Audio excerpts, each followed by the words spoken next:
every role, you have to find something that you can latch onto so that you can be that character's champion. Yeah. When it's something like, when it's a character like that, for me, I strip away the actual actions of what he's doing, and I'm like, what at the core does he want? And so then I try to get behind that and rally behind that, and that helps give me the fuel to move forward. You know, I thought that was the kind of craziest, creepiest character I've ever played, but there's a character in ReZero who he's nuts, and he's basically like anime Joker in a way, in like a weird sadistic way.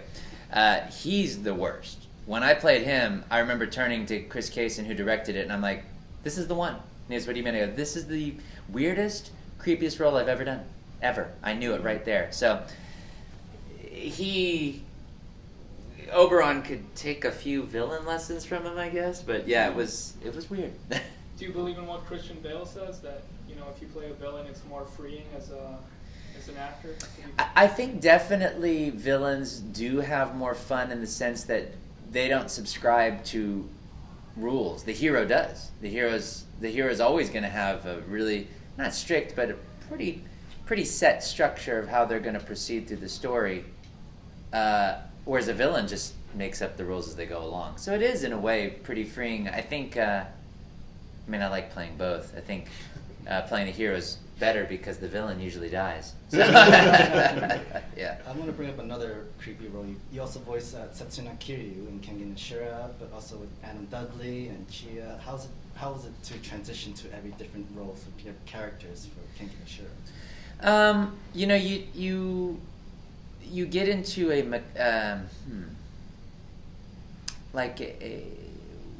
when it's a situation like that, for me, I'm just trying to make sure that I'm doing the production justice and doing what the director's asking, and so it's really helpful to have a great director to guide you in what you need to know, so that you can accurately do your job.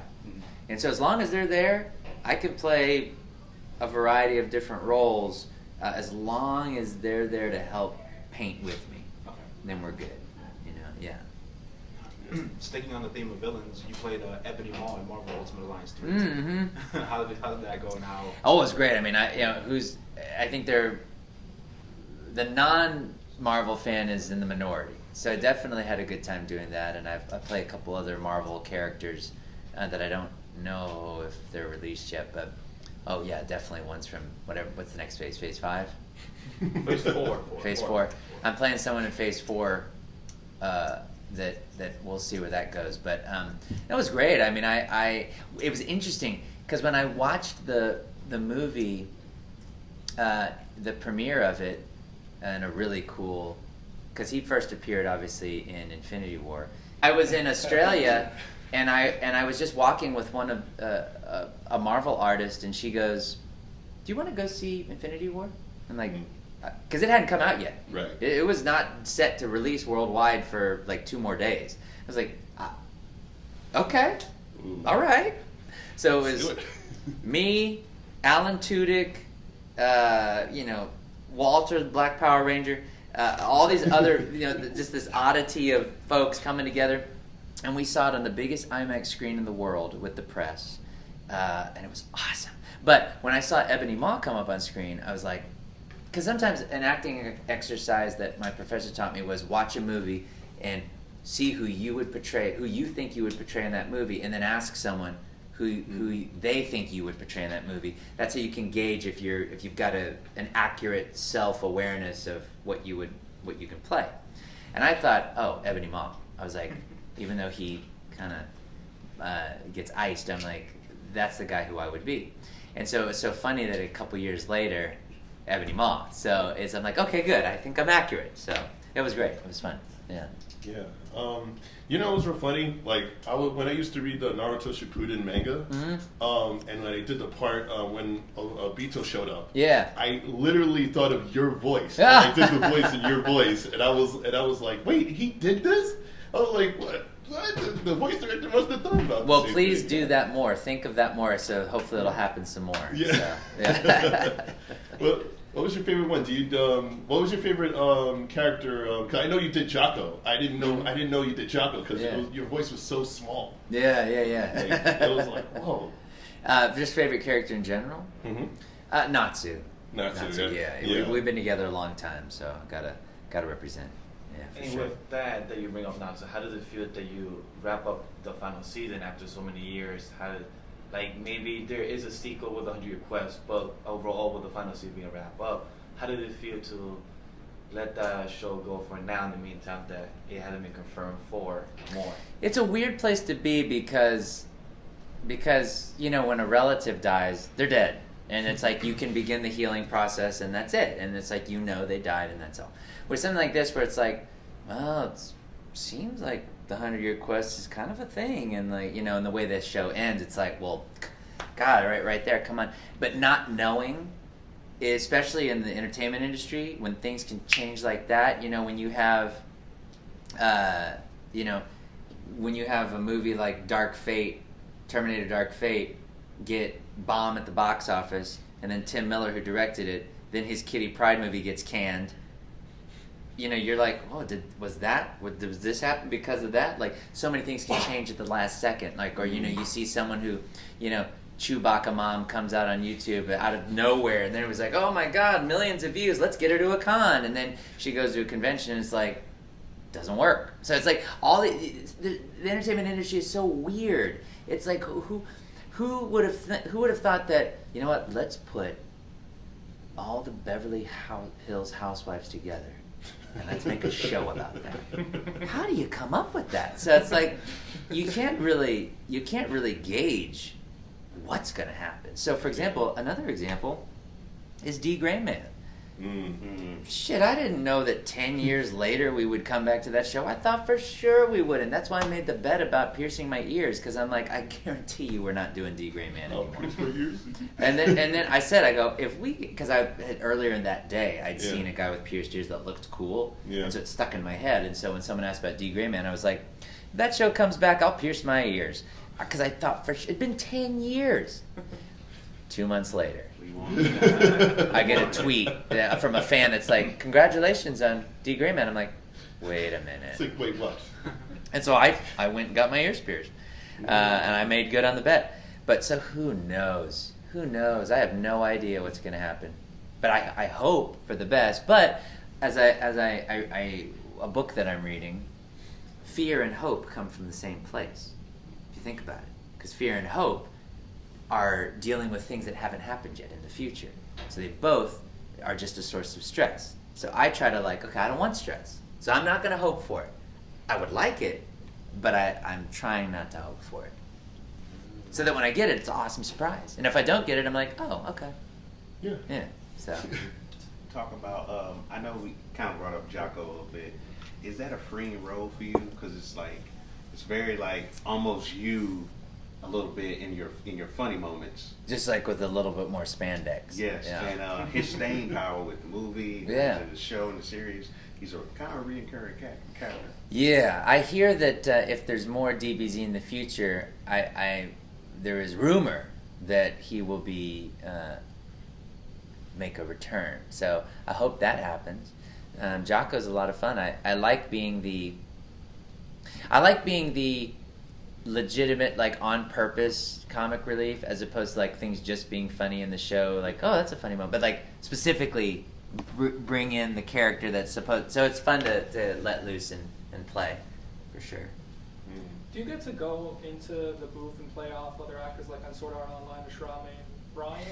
Or when we do anime or any kind of dubbing, no, we record it separately. When I work on shows like Scooby Doo or Ben 10.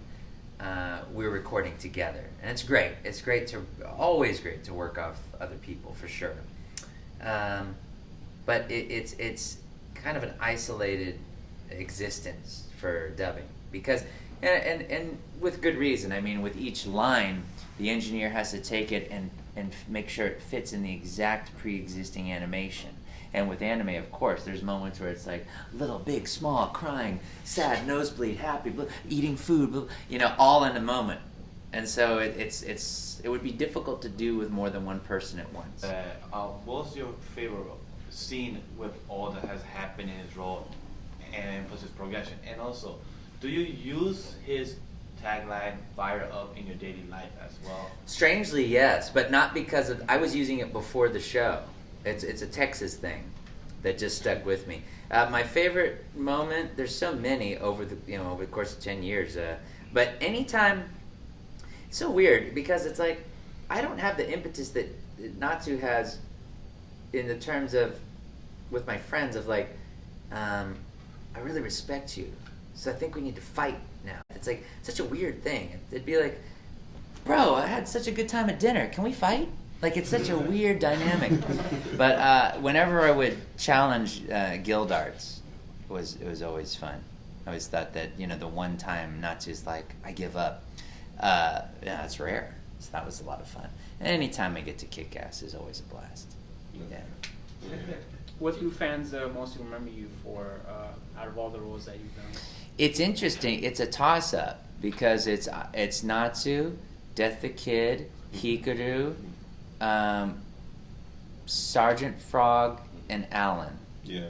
So really kind of all equally, which is lovely. And then, occasionally you get some Initial D sneaking in there, or stuff like that. So I saw those cars over there. It's pretty cool. It's a good condition too. A86. Yeah. So it's a variety. I've been very fortunate to have played some really great roles at such a strange, like it was all like such a concentrated golden age of anime before streaming kicked in. It was kind of like when you think of bands that have several hits. A lot of times they do it in a really quick amount of time. And so to do those shows all kind of right around the same time, it was fun to do. I was very, very fortunate, very lucky. Yeah. Speaking of Sergeant Frog, how did you come up with the voice for Carol? It was Brina actually who alerted me to that show. She goes, Colleen, who's directing it, or directing the test episode. We did a test episode. Brina said that, hey, Colleen's looking for nerdy voices for this show about frogs. I had no idea what this show is about. I had no idea that in Japan, Sergeant Frog's huge. In Sergeant Frog, Keroro sells things like cereals and couches and vacuums, and I had no clue. And so she goes, they're looking for a nerdy voice, etc. And she goes, and I thought of you. And then I was like, okay. And she goes, it's 323 episodes. And I'm like, I'm in. So I went and auditioned. And originally, we did a test episode, and we would take the fans' feedback and adjust casting based on that. So I was Kulu at first, and someone else was Keroro, but the fans didn't quite like that dynamic in terms of where everyone's voices were, so Colleen switched it, and then I became Keroro, and then that stuck, yeah. And then we worked on that show. That show was, I pulled the longest hours on that show. I would voice that show oftentimes 12 hours a day. So that energy level for 12 hours a day. I took an hour for lunch, but 11 hours a day. Yeah. Is that regular or like a crunch? Oh no, it was very irregular because something about how we had to. I think that something was delayed. The scripts were delayed or something, so we had to play catch up. So I would work on episodes like 1 through 3 in the morning, like till 6, and then 6:15 because I had to take a break. 6:15 to 10, I would do like episodes 17 through 19. So it would be like all over the place. Luckily, that show's kind of a serialized show to where it's like you don't necessarily need to watch episode 1, 2, 3 in order, Mm-hmm. So it worked out, but it was a lot. Yeah. You've mentioned that usually dub casting for anime is usually isolated by yourself, but I do know that you also voiced Ling from Fullmetal Brotherhood. Were you and Troy Baker able to work together as both Lin and Greed at the same time? See, and that's the beauty of our mix engineers and our engineers. They make it seem seamless. Mm-hmm. When really, we recorded at completely separate times. And then it goes back to having a good director who's like, okay, Troy's gonna say this part, but you say this part. Or Troy's gonna say this, then you say this, and we'll blend it together. When I directed Claymore, which was an awesome show, it's so funny to me where they're like, there's nothing in pop culture that really shows women power. I'm like, you all haven't seen Claymore. What about Sailor Moon?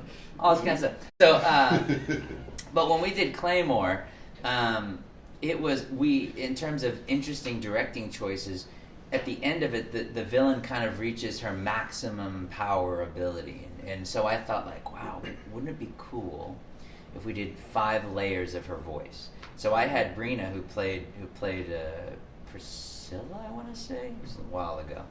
She did. I had her do, so each line she did 1 layer of whisper, 1 layer of normal, 1 layer of yelling, 1 layer of a pitch lower than herself, and then we mixed all those together for the whole final episode.